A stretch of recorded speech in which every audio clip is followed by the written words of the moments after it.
Hey, welcome to Life Family Farm. Just your typical day around here. Not really doing a whole lot. Tired.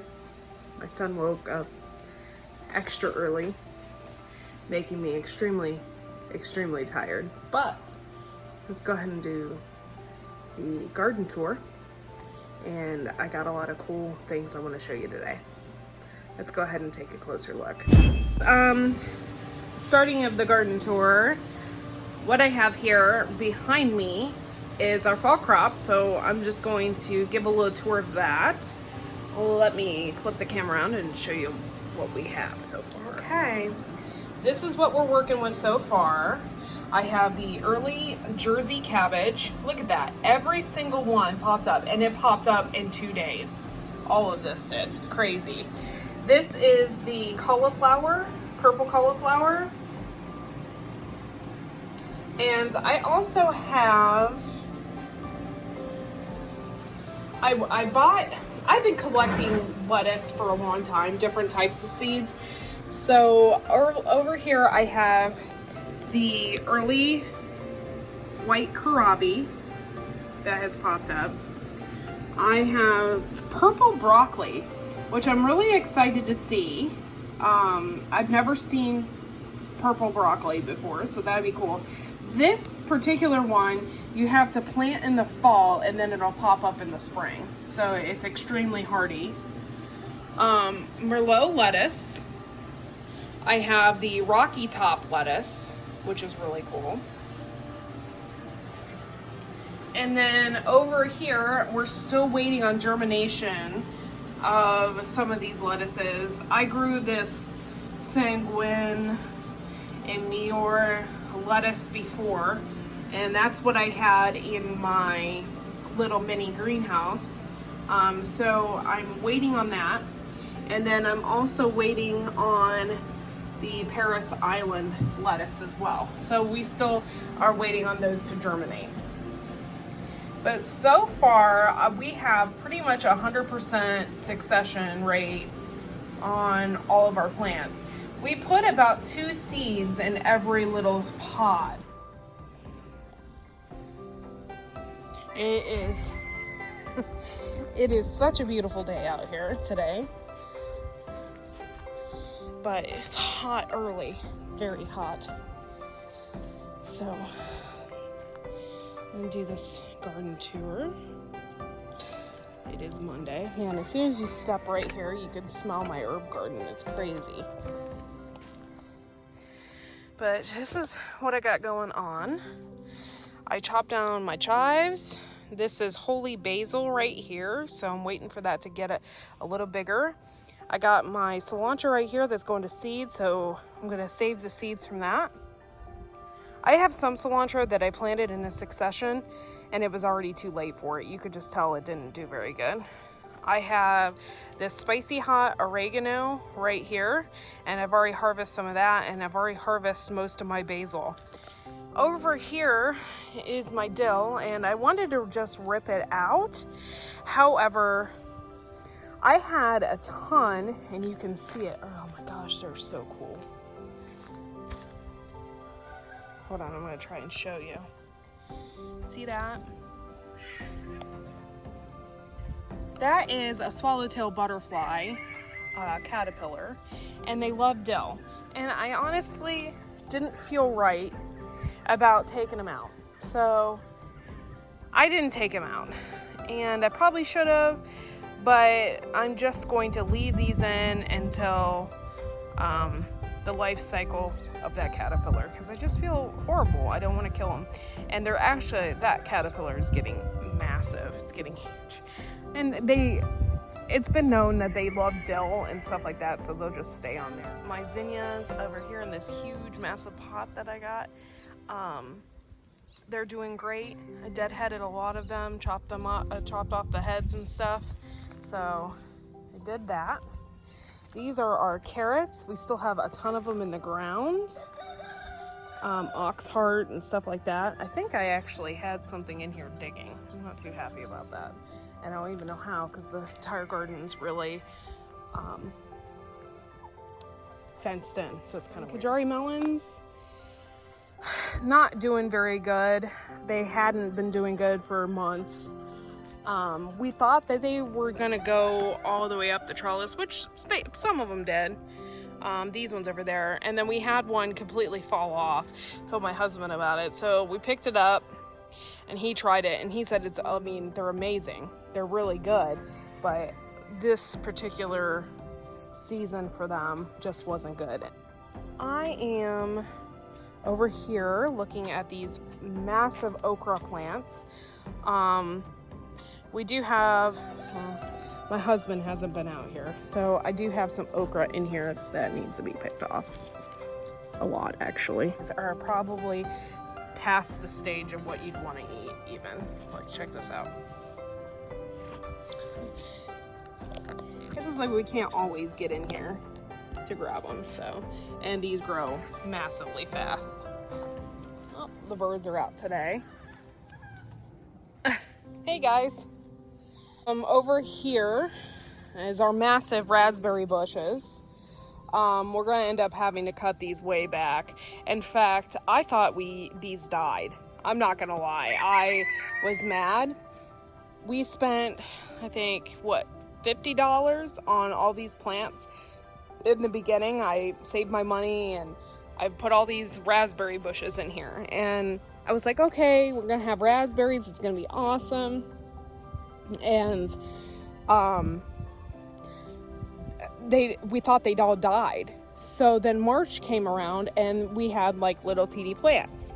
Well, then the next year we literally thought every single one of them were dead. No joke. We had put straw and stuff on top of them and we thought they all died. And then look, bam, here they all are, massively taking over the garden. We have some wire and stuff holding them at the bottom, but I think what we're gonna do is put some wire here along the top just to keep them out of the beds. But I can't wait. Some of these are fall raspberries. I don't have any blossoms or anything yet, so I don't know if, you know, they're just not fully matured yet or what's going on with these. But I probably need to pull some of this kohlrabi out. I got a massive bee population in here. The tomatoes are just taken over, but I'm pretty sure I need to take some of that kohlrabi out. I was waiting a little bit longer until they got like bigger bulbs on them. This is my onions. I've been watering these pretty much every night because it's been so hot. I got a little purslane in there I need to pull out and some other weeds. But I tried one of these. I pulled one because I wanted one on my sandwich and it was wonderful. The onions are very good. Very good. Oh, I forgot to tell you, this is hilarious, right? So we were saving all these bok choy seeds and we really wanted to grow it again because it bolted. Well, when it bolted, we didn't get out here soon enough to, you know, pull everything up from all the seeds, and we have another crop we didn't even have to plant. But that'll be super cool. We didn't even have to plant that. So I'm just gonna let it go. All right, this is my massive loofah gourd plant, okay? These are only 2. And I only have 1 loofah gourd. I have a ton of blossoms. There they are. And the bees are everywhere. I mean, it's getting pollinated. Don't know what's going on with it. However, it is taking over the garden. My husband had to pull it away from his tomatoes that were like 2 rows over. So it is getting huge. If I get any more loofahs, I will be happy, but at the same time, I don't really know because I don't know how much more time they have to completely dry out. I have one right there, and that's it. Really sad. But it's a really cool foliage plant. I mean, it's just, if you want something that's gonna just take over, this definitely did it. However, I just didn't have that many loofahs this year. These, being attacked. Okay, this is the Spanish pepper, or I can't pronounce it, we call it espionage because we couldn't really pronounce it. I'm getting really beautiful peppers on it, and in fact, I've got more peppers on these than I did my bells. I'm letting these on here just a little bit longer because they are actually supposed to get really big and they're supposed to turn colors. So I actually wanted to see that, do that. These are my cucumber plants. Like I said before, I'm leaving these in here just for the pure fact that the bugs are eating them and I don't want them to move to any other area of the garden. So I'm just letting these, this one particularly run its course. I'm really excited to announce that I planted these dragon tongue beans and I did a video about it and I already have sprouts. I think this has been like 3 days now and I got sprouts.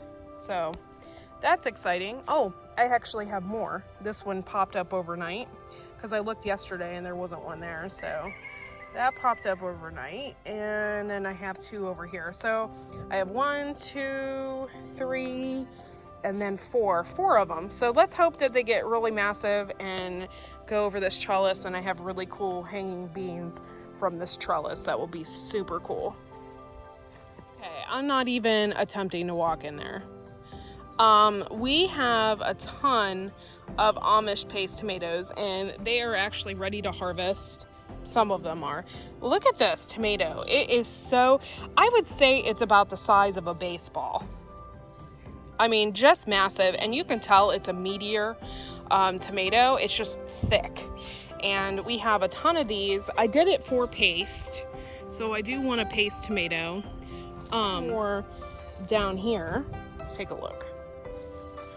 See, these are ripe. These are ready. And we're gonna have to pull those. We're gonna put them in the freezer, and then at some time in the fall we're going to make tomato paste. Cherokee purples on here, and these are ready to go. Some of these we could probably pull right now and put them in the windowsill. So that's actually ready to go. It's pretty squishy. These are Cherokee purple. These are our purple tomatillos. So far we haven't seen anything about them that is purple. I don't know if they are, I don't know. This is our first year growing these. I don't really know anything about them. I don't know if they're purple on the inside or what's going on with that, but they're pretty cool. I can't wait to actually make a salsa out of those because that would be really neat. Got a ton of ground cherries over here, a ton of them. They're all over the ground. You gotta be careful and not step on them. These are our pear. Some of these haven't even riped yet. Our season is a little bit different this year. Usually takes a little bit longer for our tomatoes, but once we get them in and they start coming, it's like a massive storm of tomatoes. We've already ate some of these blueberry cherry tomatoes, and that's really cool. They're okay. I'm not a tomato eater by any all means, but my son absolutely loves them. So we've been picking those. These are habanadas right here. I am a huge pepper fan because I like flavor. Oh, I got a bee over here. Sorry. Back away from you, bee. I'm a huge flavor fan, and I don't really particularly like heat as much, but I love flavor. So these habanadas had a really good flavor. We tasted one already, and I have a ton on here. You just can't see them. I don't know if you can see that, but I have a ton in there. They haven't changed colors or anything like that, but I can't wait. I'm gonna harvest these and save them for soups and all different kinds of stuff. It'll be cool. They're a sweeter pepper. I'm coming back through here because I wanted to show you my pepper lane. I think I just stepped on a ground cherry. This is my pepper lane, and so far I haven't been able to really even, I maybe grabbed like 4 peppers off of these bell pepper plants.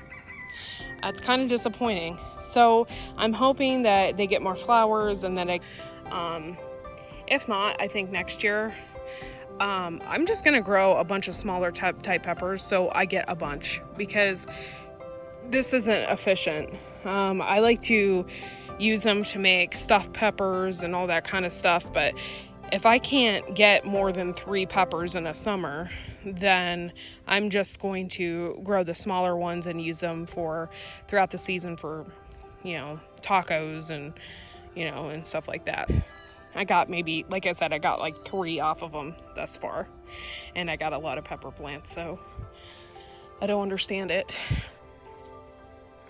Yeah, but this is the garden, and my husband wants to come out here and measure some of these tomato plants because he thinks they're well over 10 feet tall, which I think they're well over 10 feet tall as well.